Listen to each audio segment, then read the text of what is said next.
वैसे तो बहुत लोगों ने सहयोग किया। प्रेरणा दी श्री रामकुमार कश्यप जी विधायक ने, और मेहनत करने में सारी जिम्मेवारी ले ली हमारे सांसद श्री संजय भाटिया जी ने। उन्होंने कहा कि ये कार्यक्रम अभूतपूर्व कार्यक्रम होगा, और मुझे प्रसन्नता है कि आज दोनों पंडाल भरे हुए हैं। चाहे ये पंडाल भरा है, चाहे बराबर का पंडाल भरा है।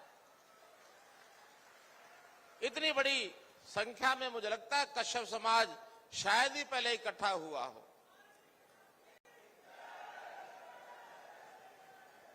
एक कार्यक्रम इससे पहले पानीपत में जब हमारे रघुनाथ कश्यप जी भी चेयरमैन थे, तो उनके बुलावे पर मैं पानीपत में भी महर्षि कश्यप जी की जयंती के दिन आया था। आज उससे भी बढ़िया एक अभूतपूर्व दृश्य है। आज हमारे बीच में हमारे पड़ोस के क्षेत्र के सांसद कुरुक्षेत्र के श्री नायब सिंह सैनी जी भी उपस्थित हैं। अंबाला के हमारे सांसद पूर्व मंत्री श्री रतनलाल कटारिया जी भी शामिल हैं। हमारे जो प्रधान हैं हरियाणा कश्यप राजपूत सभा के श्री समय सिंह जी, और चेयरमैन हरियाणा कश्यप राजपूत सभा के राजकुमार कश्यप एडवोकेट जी, हमारे डिप्टी स्पीकर श्री रणवीर गंगवा जी, विधायक श्री हरिंदर कल्याण जी, जेजेपी के विधायक चेयरमैन खादीपुर श्री रामनिवास जी, चेयरपर्सन पिछड़ा वर्ग आयोग श्रीमती निर्मला बैरागी जी, विधायक हमारे पानीपत से श्री प्रमोद विज जी, श्री महिपाल ढांडा जी, मेयर हमारी यहाँ करनाल श्रीमती रेणु बाला गुप्ता जी, हमारे पूर्व विधायक घरोंडा श्री रमेश कश्यप जी, जिला अध्यक्ष भारतीय जनता पार्टी करनाल श्री योगेंद्र राणा जी, जय भगवान नंबरदार पूर्व प्रधान हरियाणा कश्यप राजपूत सभा श्री कृष्ण पवार जी, पूर्व मंत्री Shrimati Neelam Kashyap, chairperson consumer forum Kurukshetra, Shri Mehta ji पूर्व हमारे मंत्री करनाल, अन्य उपस्थित मंच पर विराजमान व सभा में उपस्थित महानुभाव, हमारी मातृशक्ति, बुजुर्गों, नौजवान साथियों, पत्रकार छायाकार मित्रों, जैसा मैंने बताया कि प्रभु की कृपा से यह कार्यक्रम हो रहा है। महर्षि कश्यप, उनके बारे में बहुत वर्णन हमने सुना है, और बहुत ही मैं कहता हूं कश्यप समाज एक भाग्यशाली समाज है कि अगर जीवन के प्रणेता, अगर मानव जाति की उत्पत्ति के अगर किन्हीं को भगवान कहा जा सकता है, तो ऐसे मुनिराज कश्यप परोपकारी प्रजापालक महर्षि कश्यप महाराज, जिनको सप्तऋषि की संज्ञा से भी नवाजा गया है। इनका नाम बहुत से ग्रंथों में, हमारे वेदों में, हमारे हर शास्त्र में महर्षि कश्यप जी का नाम लिया जाता है। और महर्षि कश्यप एक आदि ऋषि हुए हैं, यानी ऋषि परंपरा में सबसे पहला नाम अगर किसी का आता है तो महर्षि कश्यप का आता है। महर्षि कश्यप का जो व्यक्तित्व प्रेरणादायक है। ऐसा कहा जाता है कि हमारे जो स्वर्ग प्रदेश कश्मीर, इसका नाम भी महर्षि कश्यप के नाम से रखा हुआ है। कश्मीर को महर्षि कश्यप वहां के लोग अपना पूर्वज मानते हैं।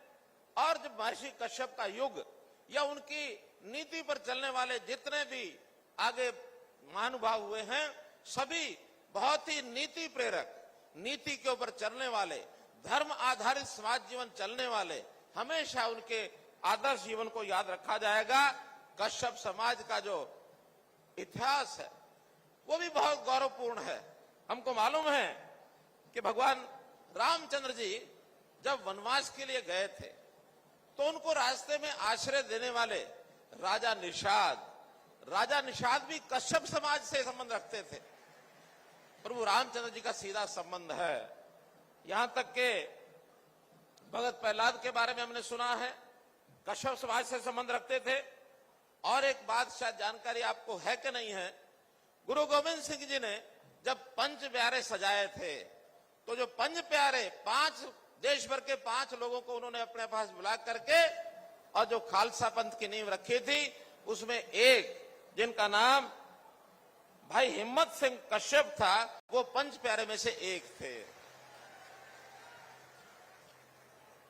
और अगर इससे आगे बढ़ते हैं तो जब औरंगजेब की सेना ने गुरु गोविंद सिंह जी को परिवार सहित बंदी बना लिया था, तो उस समय भी जो हिम्मत सिंह कश्यप जी के जो बेटे थे जिनका नाम भाई मोतीराम था, उन्होंने छुप छुप करके गुरु गोविंद सिंह जी के बच्चे उनके परिवार के लिए 3 रात तक लगातार दूध की व्यवस्था, रात को छुप के जाते थे, दूध दे करके आते थे उनको।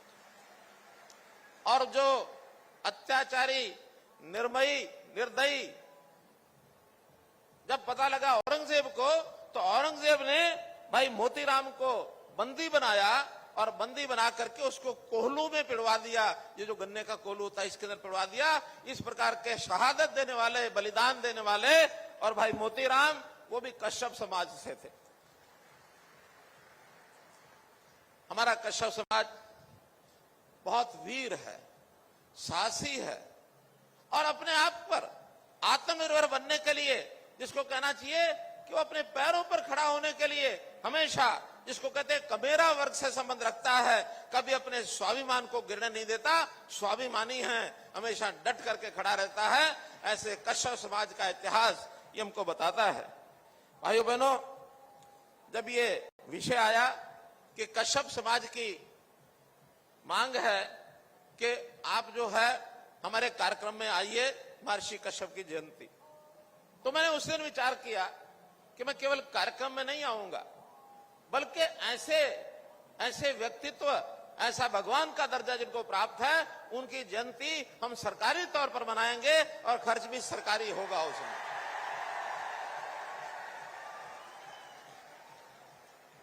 राम कुमार कश्यप जी हमारे विधायक इस बात के साक्षी हैं कि एक हमने योजना बनाई और उस योजना का नाम रखा संत महापुरुष सम्मान एवं विचार परिवार योजना।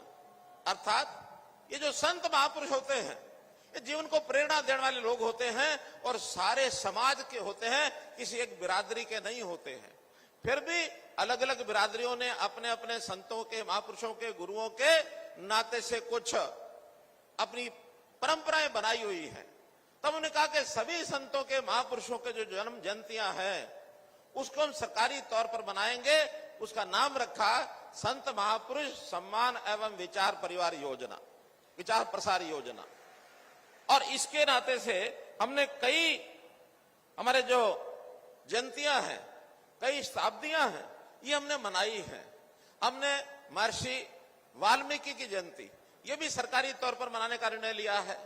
गुरु रविदास जी की जयंती ये भी सरकारी तौर पर मनाते हैं। भगत कबीर, डॉक्टर अम्बेडकर, इनकी जयंतियां भी हम सरकारी तौर पर मनाते हैं। और जहां तक शताब्दियों का विषय है, अभी आपने देखा होगा पिछले ही महीना, 1.5 महीना पहले हमने गुरु तेग बहादुर जी का जो 400 साल कार्यक्रम इसी पानीपत की धरती पर जो मनाया, लाखों श्रद्धालु वहां इकट्ठे हुए, वो भी हमने सरकारी तौर पर मनाया। उससे पहले गुरु गोविंद सिंह जी का 350 साल शताब्दी कार्यक्रम, गुरु नानक देव जी का 550 साल कार्यक्रम, ये भी बड़ी धूमधाम से हमने यमुनानगर और सिरसा इस प्रकार से बड़े कार्यक्रम किए। तो इस प्रकार की जयंतियों का कार्यक्रम अगले ही महीने 14 जून को रोहतक में भगत कबीर का इसी प्रकार का एक बड़ा वृहद कार्यक्रम हम सरकारी तौर पर वहां मनाने जा रहे हैं। तो भाइयों बहनों, मेरा कहने का भाव यही है कि जो संत महापुरुषों का जीवन होता है, ये हमें प्रेरणा देता है एक अच्छा जीवन जीने के लिए और हमको उत्साहित करता है। मैं आभारी हूं, धन्यवाद करता हूं हमारे विधायक राम कुमार कश्यप जी का, जो अपने भाषण के अंत में ये कह रहे थे कि हमको पर्यावरण की भी चिंता करनी है।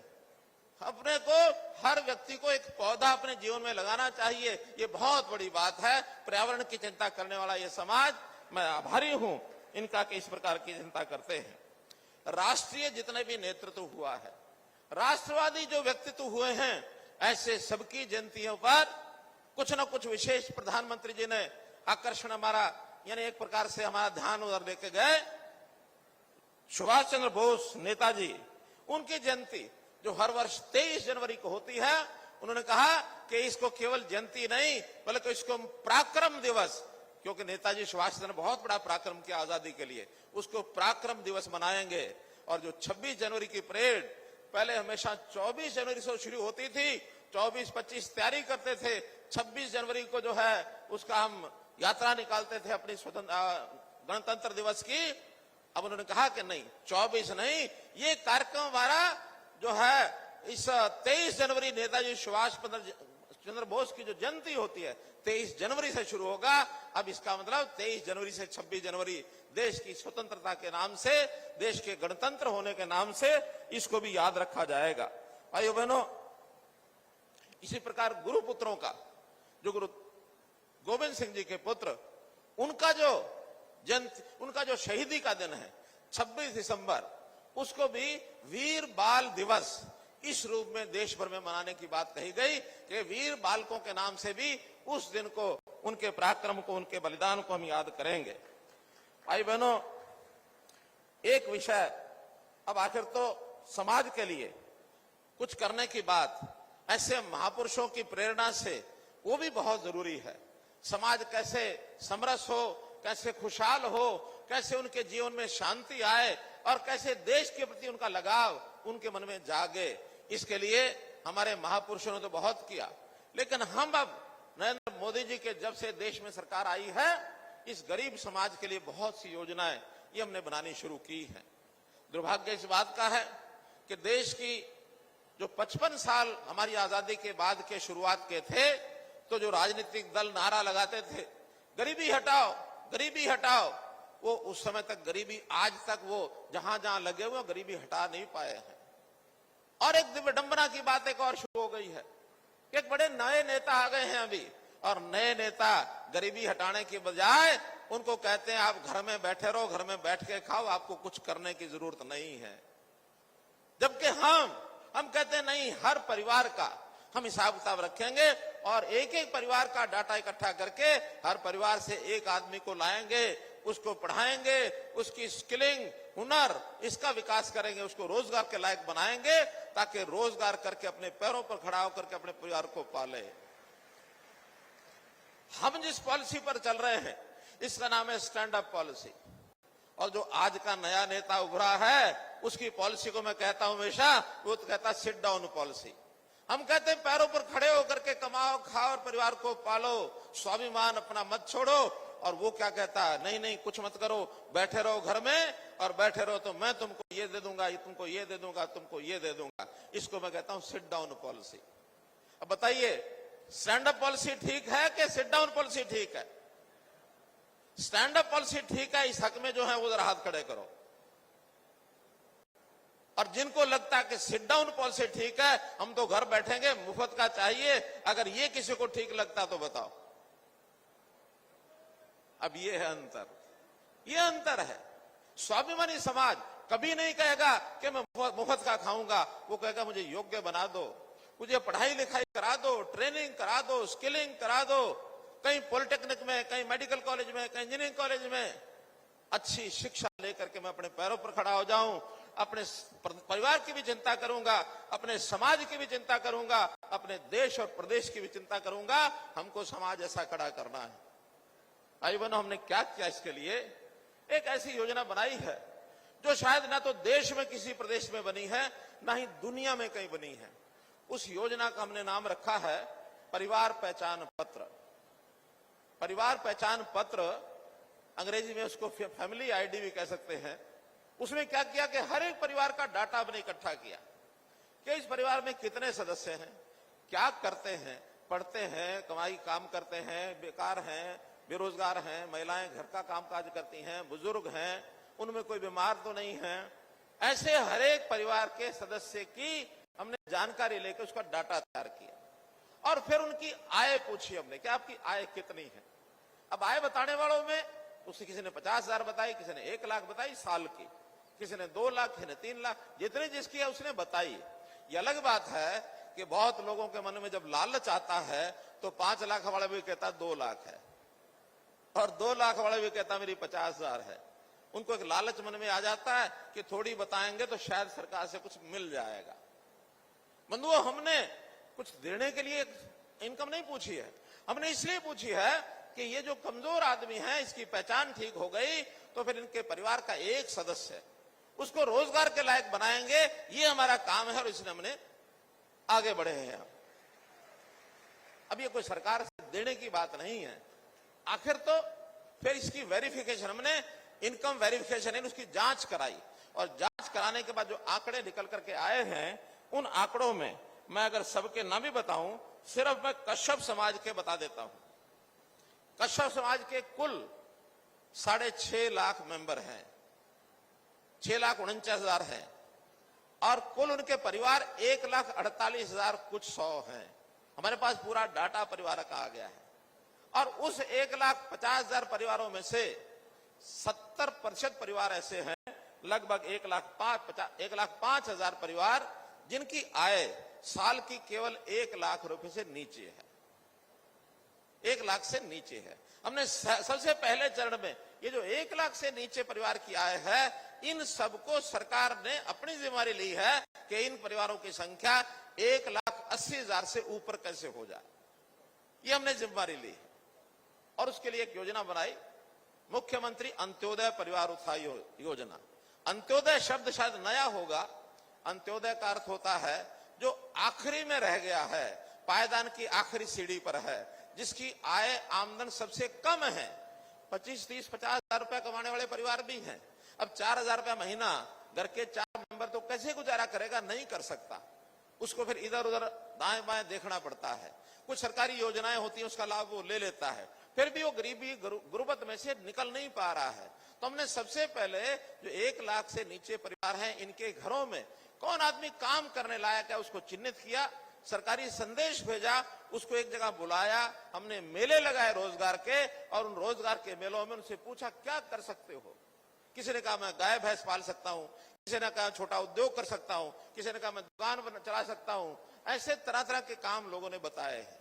किसी ने कहा कि मेरे पास जगह नहीं है, वरना मैं छोटा सा घर में जो काम करता हूं, इसको अगर कहीं दुकान हो जाए मेरे पास तो मैं अच्छा काम कर सकता हूं। एक नाई का परिवार आया, वो कहने लगा मैं घर में बाल काटता हूं, मुझे पैसा 1 लाख मिल जाए तो मैं दुकान के अंदर अच्छी उसकी फिटिंग करा करके बढ़िया सैलून बना सकता हूं ताकि लोग ज्यादा आए और अच्छी तरह मैं उसकी कटिंग कर सकूं। अब ऐसे परिवारों को बुला के हमने उनकी ट्रेनिंग शुरू की है, बैंक से लोन लेके देना शुरू किया है, सरकारी सहायता चाहे वो सब्सिडी है चाहे उसके लिए कोई ग्रांट है वो हमने देनी शुरू की है। लगभग 40,000 परिवारों को इस समय तक ग्रांट दी जा चुकी है, 40,000। और हमारा पहला टारगेट इस साल का 1 लाख परिवारों तक पूरा जल्दी से पहुंचने का है। मुझे लगता है कि अभी 2 राउंड हुए हैं इस परिवार के इस प्रकार के मेलों के, और एक 2 यानी राउंड और हो जाएंगे तो हम 1 लाख तक पहुंच जाएंगे।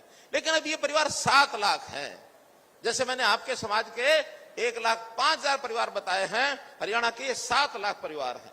इन 7 के 7 लाख परिवारों को कैसे अपने पैरों पर खड़ा किया जाए, ये हमारे लिए चुनौती है। हमने इसको स्वीकार किया है और हम करके छोड़ेंगे। मेरी आपको एक गुजारिश है, आपसे एक प्रार्थना है कि जिन परिवारों की जो मैं 1,05,000 बता रहा हूं, अब आपके बीच में ही होंगे, गांव में है, शहर में कहीं भी है, चिन्हित करो और कौन आदमी उसमें काम करने वाला है। कोई यंग आदमी नौजवान 20-25 साल का है या 30-35 साल का है या कोई महिला है, उस काम के लिए किस काम के लिए वो निपुण है, कौन सा वो काम कर सकती है। काम नहीं करना आता तो उसके लिए आप उसका हुनर विकास का काम करो, कौशल केंद्र इसके खोलने की व्यवस्था हम कर रहे हैं। आज मैं घोषणा कर रहा हूं आपके बीच में कि हम हर जिले में एक अंत्योदय कौशल विकास केंद्र ये खोलेंगे।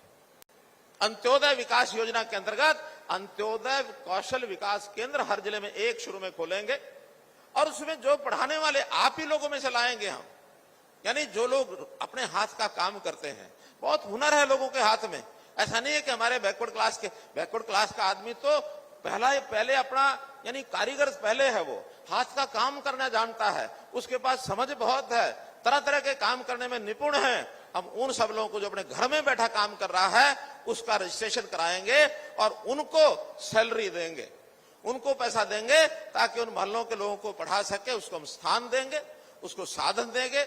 इंफ्रास्ट्रक्चर देंगे, जो चीज चाहिए उसको देंगे। लेकिन जो पहले से अपने घर में काम करता है, इसको हम उसके साथ ट्रेनिंग करने वाले बच्चे भी आपके जो इस सर्कल के होंगे उनको देंगे। कौन सा काम वो सीखना चाहता है उस काम को देंगे। और इस योजना का भी नाम हमने बहुत सोच समझ के रखा है। ये योजना होगी गुरु शिष्य परंपरा विकास योजना। गुरु शिष्य परंपरा विकास योजना। जैसे कोई भी कारीगर है, कोई मिस्त्री है, मकान बनाता है, वो जो मिस्त्री है वो अपने साथ एक दो लड़कों को तो सिखा लेता है, ज्यादा नहीं सिखाता। हम कहेंगे तुम्हारे जिम्मे 20 लड़के हैं, इनको अच्छा सिखाओ, अच्छा इनको मेसन बनाओ, अच्छा कारीगर बनाओ, ताकि इनको फिर बाद में हमारी जो स्किल यूनिवर्सिटी है श्री विश्वकर्मा स्किल विश्वविद्यालय, उसके साथ जोड़ करके उनका सर्टिफिकेट दिलाएंगे। वो इनकी परीक्षा भी लेंगे, सर्टिफिकेट दिलाएंगे। और उसका सर्टिफिकेट मिलने के बाद आज विदेश में भी हमारे पास मांग है कि हमको 5000 कारीगर दे दो, हमको 2000 वेल्डर दे दो, हमको 2000 इलेक्ट्रीशियन दे दो, हमको टाइल लगाने वाले लोग दे दो। इस प्रकार की डिमांड विदेशों से बहुत है, बहुत बड़ी डिमांड है। हम इन्हीं सीखे हुए बच्चों को विदेश भेजने का भी प्रबंध कर रहे हैं। इसके लिए अलग से हमने विभाग बनाया है और उस विभाग का नाम है फॉरेन कोऑपरेशन डिपार्टमेंट, विदेश सहयोग विभाग। ये अलग से हमने एक मिनिस्ट्री बना दी है कि ऐसे विदेश से जो मांग आती है, हम अपने जो लड़के बच्चे सीखे हुए हैं उन सीखे हुए लड़कों को वहां भेजें, ताकि ठीक से अच्छी सैलरी लेकर के यहाँ आएंगे, घर परिवार को पालेंगे। नर्सिंग का स्टाफ बहुत जरूरत है। हमने हरियाणा में नर्सिंग कॉलेज खोलने शुरू कर दिए हैं, ताकि लड़कियां, हमारी बहनें नर्सिंग का कोर्स सीखें और फिर उसके बाद अगर कहीं विदेश से भी मांग आती तो उनको वहां भेज सकें। हमारे अपने अस्पतालों में जरूरत बहुत है। हम इनको अपने यहां भी काम देंगे, अपना रोजगार करने के लिए बैंकों से उनको लोन दिलाएंगे। हमारा पहला काम यह है कि एक एक परिवार में से एक एक व्यक्ति को आगे बढ़ा के काम में सिखाएं। कोई थोथा नारा नहीं देंगे कि हम एक ही दिन में सबकी गरीबी हटा देंगे या हम हर किसी के खाते में इतने पैसे डाल देंगे। व्यक्ति को पैरों पर खड़ा करना है, उसी को जागरूक करना पड़ेगा। भाई काम करेगा तो आगे बढ़ेगा, नहीं करेगा तो बैठा रहेगा। इसलिए हम लोग इस ओर आगे बढ़े। हाँ, योग्य जो बालक हैं, अच्छे पढ़ लिख करके सरकारी नौकरियों में भी उनको नौकरी मिलेगी, लेकिन बहुत सीमित होती है। अच्छे पढ़े लिखे अच्छे नंबर ले करके ही वो उसमें आगे बढ़ सकते हैं। उसमें हमने रियायत थोड़ी दी है। रियायत क्या दी है कि जिस परिवार में एक भी सरकारी नौकरी नहीं है, जिसके परिवार में एक भी सरकारी नौकरी नहीं दी है, उसको 5% अतिरिक्त अंक दे करके भी उसकी नौकरी देने के लिए उसको आगे लाएंगे। उसको 5 नंबर ज्यादा देंगे, ताकि किसी घर में 4 है तो काम चल रहा है, 3 है तो काम चल रहा है, 2 है तो काम चल रहा है, एक भी सरकारी नौकरी में थोड़ा बहुत काम उसका चलता है। लेकिन जिसके घर में एक भी नहीं है, उसके घर में भी तो एक आदमी आना चाहिए। तो इसलिए हर प्रकार के रोजगार के जो काम है, ये पहचान पत्र जो हमारा चला है, इस परिवार पहचान पत्र के माध्यम से, और ये हम सब करने वाले हैं। इसके लिए जो बहुत जल्दी ये जो गुरु शिष्य योजना है, ये भी अखबारों में आएगी। और जो अंत्योदय कौशल विकास केंद्र, इसकी योजना भी हम देने वाले हैं। इसमें जो सीखने के लिए, कला सीखने के लिए आएंगे, उनको भी स्टाइफंड देंगे। केवल सिखाने वाले को नहीं, जो सीखने वाला गरीब परिवार का बच्चा है उसको भी मासिक कुछ ना कुछ 2000-3000 की राशि देंगे, ताकि अपनी जेब खर्ची तब तक वो चला सके। 3 महीने के 6 महीने के कोर्स कराने वाले हैं। भाइयों बहनों, परिवार पहचान पत्र के साथ बहुत सी सेवाएं जोड़ी हैं। हम गरीब आदमी जो धक्के खाता है दफ्तरों में जा करके, भीड़ लगा के खड़ा रहता है, उसकी कोई सुनता नहीं है, उसकी बहुत चिंता की है कि आप जाओ, अपना परिवार पहचान पत्र का नंबर दे दो, आपको और कुछ करने की जरूरत नहीं है। कोई डेट ऑफ बर्थ भी आपको बताने की जरूरत नहीं है, उसमें पहले से दर्ज है। कास्ट का सर्टिफिकेट देने की जरूरत नहीं है, वो पहले से वहां दर्ज है। और किसी को मानो कहीं बाहर की नौकरी के लिए कास्ट सर्टिफिकेट चाहिए, तो अपना एक बार कास्ट सर्टिफिकेट का बटन दबाओ, आपका प्रिंट होकर के हाथ के आ जाएगा। ना आपको एसडीएम के पास, ना तहसीलदार के पास, ना पटवारी के पास, किसी के पास जाने की जरूरत नहीं है। अब सबका डाटा हमारे पास है। ऐसा सरल जीवन हमने परिवार पहचान पत्र में कर दिया है। मुझे अगर एक बात आपसे पूछनी हो, तो आप लोगों में से परिवार पहचान पत्र किस किसने बनवा लिए हैं, वो जरा हाथ खड़े कर दो। बहुत बढ़िया, बहुत बहुत धन्यवाद। आपने सबने बनवा लिए हैं। कोई 2-3% लोग ही बचे हैं। ठीक है, ठीक है, देख लिया। जो 2-3% बचे हैं, उनको भी घर में जाएंगे, उनको कहेंगे भाई आपको चाहे जरूरत है या नहीं है चीज की, आप परिवार पहचान पत्र जरूर बनवा लो, ताकि हमारी गिनती में आ जाएगा। और हम तो सिस्टम ऐसा कर दिया है कि अब हर परिवार में नए बच्चे का जो जन्म होता है, उसका रजिस्ट्रेशन होते ही वो उसमें अपने आप चढ़ जाता है। दुर्भाग्य से मृत्यु हो जाती है, अपने आप उसका नाम कट जाता है। और जो राशन कार्ड बनवाने के लिए हमने धक्के खाने पड़ते थे कि मेरा पीला राशन कार्ड नहीं बना है, मेरा ये राशन कार्ड नहीं बना है, उसको अब जाने की कहीं जरूरत नहीं है। सब मेंबर्स की जानकारी हमारे पास है। 1,80,000 से नीचे के जितने परिवार हैं उन सबको पीला कार्ड मिलेगा, किसी को भी और कहीं जाने की जरूरत नहीं है। ये प्रयोग हमने अभी 2 जिलों में कर लिया है, कुरुक्षेत्र जिला और सिरसा जिला। दोनों जिलों में 88,000 नए पीले कार्ड बन करके उनके घर में पहुंच गए हैं, किसी को कहीं जाना नहीं पड़ा। अब जल्दी ही हम बाकी 1 जुलाई से सभी जिलों में खोलने वाले हैं, ताकि आपकी आय 1,80,000 से कम है।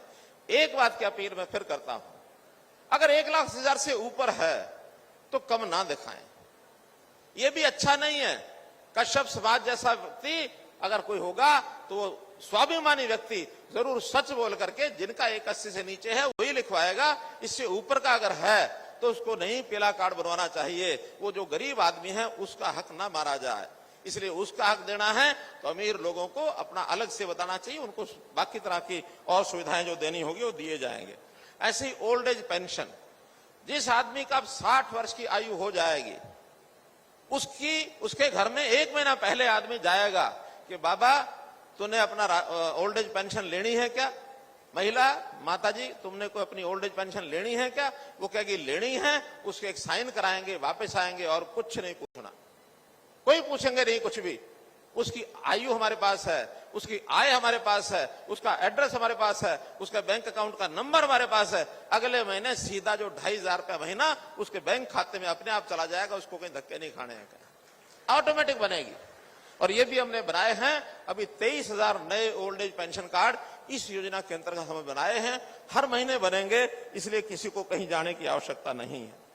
ऐसे ही आयुष्मान भारत, गरीब परिवार का 5 लाख रुपए तक का बीमा, प्रधानमंत्री जी ने बहुत अच्छी योजना बनाई, क्योंकि बीमारी के समय जितना इलाज के ऊपर पैसा खर्च होता है, भयंकर खर्च होता है। कई बार तो परिवार कर्जे में आ जाता है, परिवार के पास इतना साधन होते नहीं है कि वो किसी बीमार का ठीक से इलाज करा सके, आदमी हमारे हाथ से निकल जाता है। लेकिन हमने कहा नहीं, पैसे के अभाव में कोई गरीब परिवार लाचार न बने। प्रधानमंत्री जी ने योजना बनाई कि 5 लाख रुपए तक की जो सहायता गरीब परिवार को सरकार देगी उसको कुछ नहीं करना है, इसका नाम है आयुष्मान भारत। लेकिन अभी तक ये जो डाटा है, हमारे 10 लाख परिवार ऐसे हैं जिनको ये लाभ मिल रहा है, क्योंकि बहुत कई प्रकार की पेचीदगियां हैं। हमने निर्णय लिया है इन पेचीदगियों को दूर करते हुए केवल एक ही बात देखेंगे कि 1,80,000 रुपए से नीचे के जो परिवार हैं उन सबको 5 लाख रुपए की सहायता चाहे हरियाणा सरकार को देनी पड़ेगी, हम जरूर देंगे। और ये संख्या अब उस 10 लाख से बढ़कर के 22 लाख परिवार होने वाली है। इस काम को शुरू किया है, थोड़ा भी प्रोसेस में है, लेकिन आने वाले 2-3 महीने में ऐसे सब 22 लाख परिवारों को और आयुष्मान कार्ड ये उनको मिल जाएगा। सबको उस कार्ड के आधार पर 5 लाख रुपए की बीमा योजना मिलेगी। अभी तक पिछले वर्ष में अगर मैं बात करूं तो 631 अस्पताल हैं जो सूचीबद्ध किए गए हैं जहां इलाज हो सकता है। आगे नए अस्पताल भी इसमें हम जोड़ेंगे ताकि इन अस्पतालों में कहीं भी वो जाके इलाज करा सकता है। अभी तक 434 करोड़ रुपए इसके लिए खर्च किए जा चुके हैं, लेकिन राशि और बढ़ेगी, परिवार बढ़ेंगे तो राशि भी बढ़ेगी। हर साल का इसका लगभग 1,000 करोड़ रुपया ये हमने सोच रखा कि यहां तक खर्च होगा, हम जरूर उसको करेंगे। हमारे पास बजट की कमी नहीं है मित्रों, कोई कमी नहीं है, और गरीब समाज के लिए तो बिल्कुल नहीं है। इसलिए हर योजना का आप लाभ उठाएं। हमने कोचिंग के लिए मुफ्त कोचिंग सेंटर भी खोले हैं, खास करके गरीब बच्चों के लिए। जो सुपर 100 की योजना हमने चलाई थी, 2 जगह पहले चल रही थी, अब 4 जगह चल रही है, इसको और बढ़ाएंगे। हमारे 10वीं पास बच्चे मेरिट पर अगर आते हैं तो वहां कोचिंग करा के उनको JEE या नीट इसके पेपर भी देने के लिए वो सीधा अपीयर होगा। और अभी तक रिजल्ट ये है 50% से ऊपर बच्चे उनमें से सीधे सिलेक्ट होते हैं नीट, ये जो हमारा सुपर 100 का कार्यक्रम है। और ये सुपर 100 के कार्यक्रम को हम और आगे बढ़ाएंगे। जहां तक शिक्षा की बात है, शिक्षा कोविड के दिनों में प्रभावित हुई, क्योंकि बच्चे स्कूल में जाना बंद हो गए, अध्यापक आना बंद हो गए, घर से बैठ के उनको पढ़ाओ, तो उनके लिए ऑनलाइन क्लासेस शुरू की। जिसके पास मोबाइल था वो भी पढ़ने लग गया, जिसके पास कंप्यूटर था, लैपटॉप था, वो पढ़ने लग गया। लेकिन हर परिवार अपने बच्चे को मोबाइल लेके दे नहीं सकता था। तो हमने क्या योजना बनाई है कि अब जो सरकारी स्कूलों में हमारे 10वीं, 11वीं, 12वीं के बच्चे हैं, कोई भी है, अमीर है, गरीब है, सबके लिए योजना बना दी। सबको हमने 5 लाख टेबलेट ये बांटे जा रहे हैं। 3 लाख से ऊपर बट गए हैं, 2 लाख इस महीने बट जाएंगे। 5 लाख टेबलेट, जिसका एक का खर्च लगभग 13,000 रुपए का खर्च है। एक बच्चे को हमने टेबलेट ये बांटे हैं।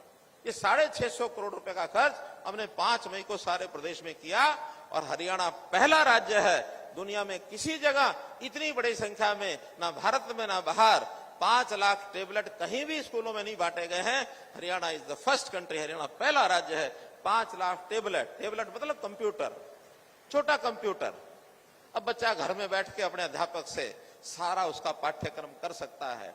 अध्यापकों को भी चेक लगेगा, क्या किस अध्यापक ने उस टेबलेट में पढ़ाया है, वो भी दर्ज हो जाएगा। इस अध्यापक ने इस बच्चे को ये पढ़ाया है। अगर कोई कामचोर अध्यापक होगा, वो भी उसका भी पर्दाफाश हो जाएगा, क्योंकि वो रिकॉर्ड सारा हमारे पास आ जाएगा। इसलिए अध्यापकों को भी इसमें पढ़ना पड़ेगा, बच्चों को भी पढ़ना पड़ेगा। और उसका अगर पढ़ने में कोई कमजोर होगा, उसके लिए फिर पेरेंट्स को हम कहेंगे कि आपके बच्चे को समझाओ किस तरह, कैसे।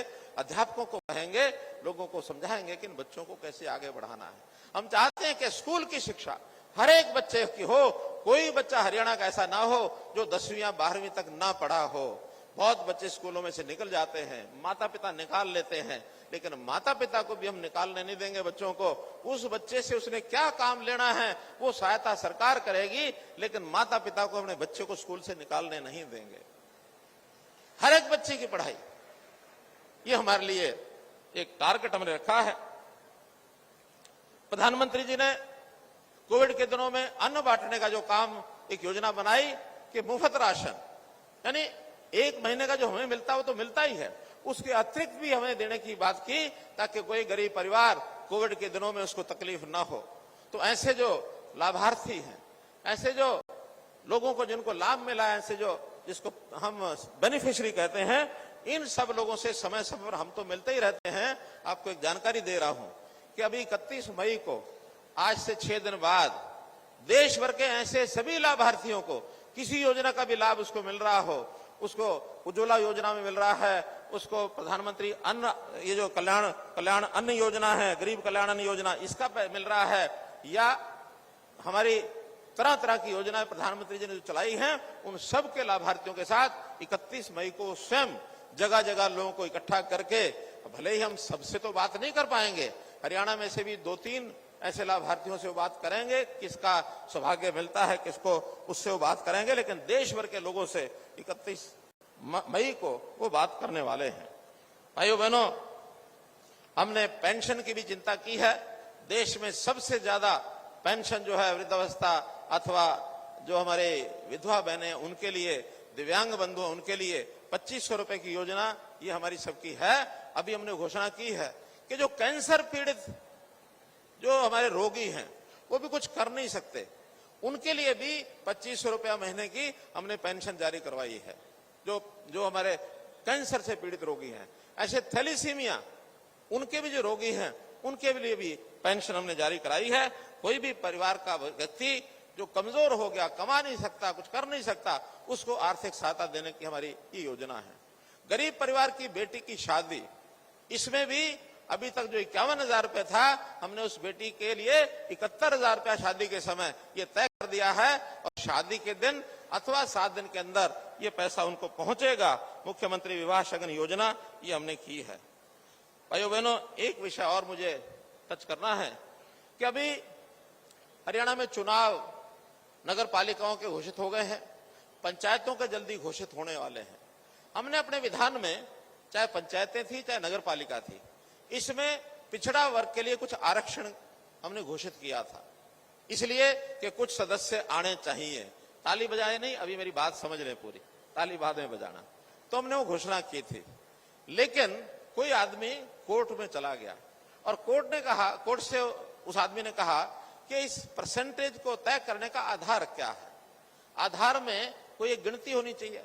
हमने कहा हमारे प्रदेश में इतने जनरल हैं, इतने बीसीए हैं, इतने बीसीबी हैं, इतने शेड्यूल कास्ट हैं, उनका नहीं, प्रदेश का नहीं चलेगा।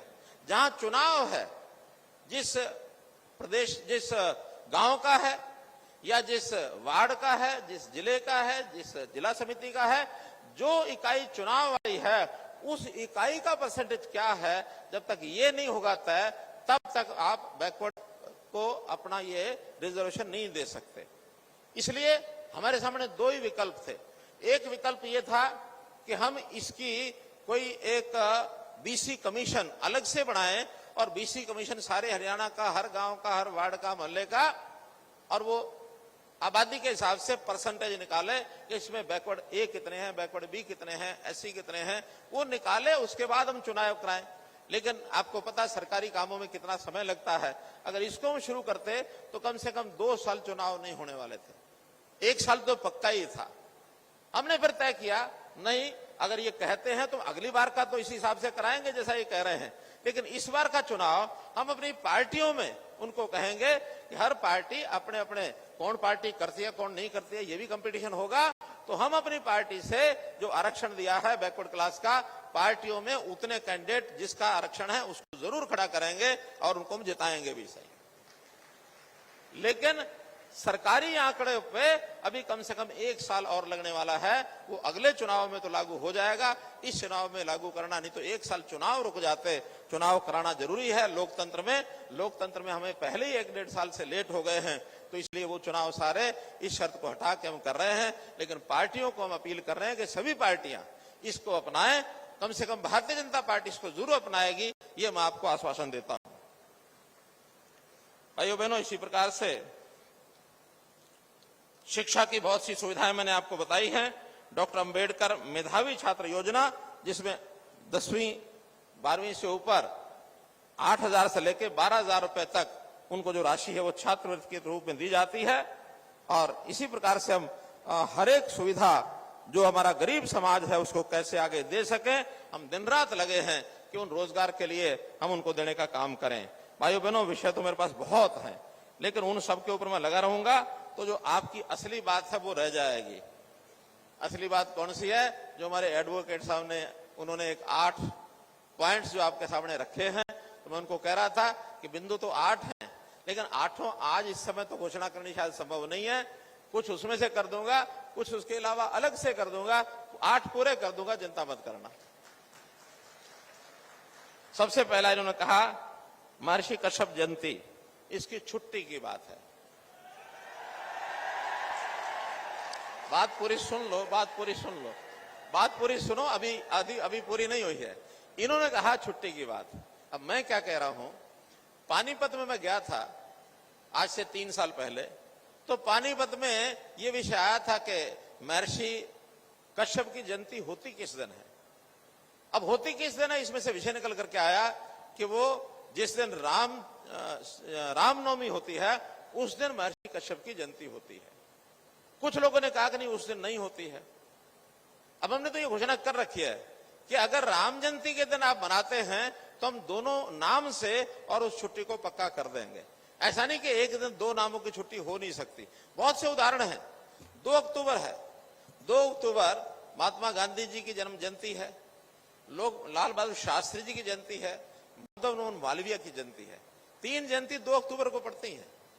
अब वो छुट्टी तो होती है, तीनों के नाम से होती है, लेकिन एक ही है। इसी प्रकार से 25 दिसंबर अपने देश के पूर्व प्रधानमंत्री अटल बिहारी वाजपेयी जी की जयंती है, और जो ईसाइयों के जो मसीहा हैं यीशु मसीह, उनकी जयंती भी 25 दिसंबर को होती है, और वो भी एक दिन होती है। अगर महर्षि कश्यप की जयंती और प्रभु रामचंद्र जी की जो हमारी जयंती है यानी रामनवमी है, उसको एक मान के मनाते हैं तो निश्चित रूप से छुट्टी पहले से घोषित है, नाम हम लिख देंगे।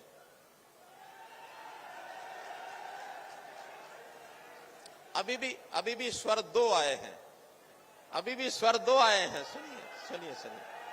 सुनिए। चलिए, आपकी इस बात को स्वीकार करते हुए जिस दिन भी महर्षि कश्यप की जयंती, अब मुझे आधार पता नहीं उस शास्त्रीय गणित का, अरे सुनो, शास्त्रीय गणित का मुझे पता नहीं है, शास्त्रीय गणित क्या है मुझे पता नहीं है, उसमें उनकी डेट ऑफ बर्थ कब आएगी, कौन सी आएगी, लेकिन इतना मैं भी करता हूं कि जो हमारी रेस्ट्रिक्टेड हॉलीडेज की लिस्ट है उसमें महर्षि कश्यप जी का नाम रखेंगे। जिस दिन जयंती महर्षि कश्यप की है, जो भी आप भाइयों में से छुट्टी लेना चाहता है वो ले सकता है। इसी प्रकार दूसरी मांग है कि महर्षि कश्यप जी के जीवनी पर शोध के लिए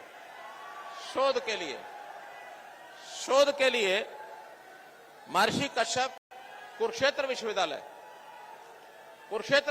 मैं समझ गया, कुरुक्षेत्र विश्वविद्यालय। चलिए, बहुत अच्छा। अब बैठ जाओ, आगे सुनो। अभी महर्षि कुरुक्षेत्र विश्वविद्यालय में महर्षि कश्यप जी के नाम से एक चेयर स्थापित की जाए। अब चेयर स्थापित करने के लिए जिनकी चेयर स्थापित की जाती है, हर वर्ष 15 लाख रुपए उसमें जमा कराने होते हैं। मैं हमारे संजय भाटिया जी मेंबर पार्लियामेंट हैं यहीं के, तो इनको कहूंगा कि इस वर्ष के 15 लाख जमा करा के और महर्षि कश्यप जी की चेयर कुरुक्षेत्र विश्वविद्यालय में स्थापित की जाती है। फिर तो ठीक है। ऐसे ही महर्षि कश्यप जी के नाम से कोई चौक रखा जाए, तो इस चौक के लिए बाकी जिलों की तो जाके वहां बात करेंगे, लेकिन करनाल मेरी यहां के लोगों से बात हो गई है।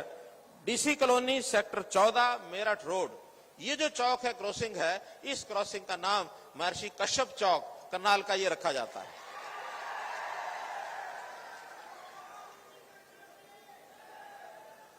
ऐसे ही महर्षि कश्यप जी के नाम से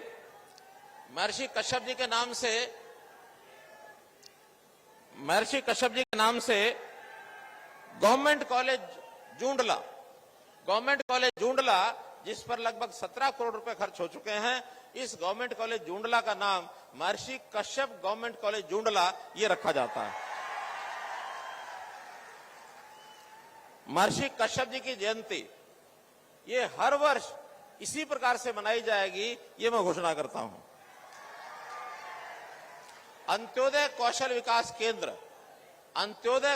विकास केंद्र जो मैंने घोषणा की अभी थोड़ी देर पहले, ये जितने भी खुलेंगे, अभी डिपार्टमेंट तय करेगा कि 2 खुलते हैं, 5 खुलते हैं, 10 खुलते हैं, उसमें से एक कौशल विकास केंद्र का नाम महर्षि कश्यप जी के नाम से और ये रखा जाएगा। इसी प्रकार महर्षि कश्यप राजपूत धर्मशाला, 4 धर्मशालाओं का नाम मुझे बताया है। एक करनाल में, एक कुरुक्षेत्र में और एक बिलासपुर में, एक सफीदों में, जो अभी अधूरी हैं। तो इस समय, क्योंकि पहले भी उन धर्मशालाओं में थोड़ा बहुत सहयोग तो गया ही है, लेकिन नए सिरे से सभी चारों के लिए 11-11 लाख रुपया, 44 लाख रुपए की ये भी आपके लिए घोषणा की जाती है। आप लोगों ने जो कहा उसको हमने माना, और इसके अलावा हम बातचीत करके रामकुमार जी कश्यप हमारे विधायक और जो अपनी टोली है कश्यप समाज की, जो भी कोई मांग लाएंगे उसको हम पूरा करेंगे। बहुत बहुत धन्यवाद।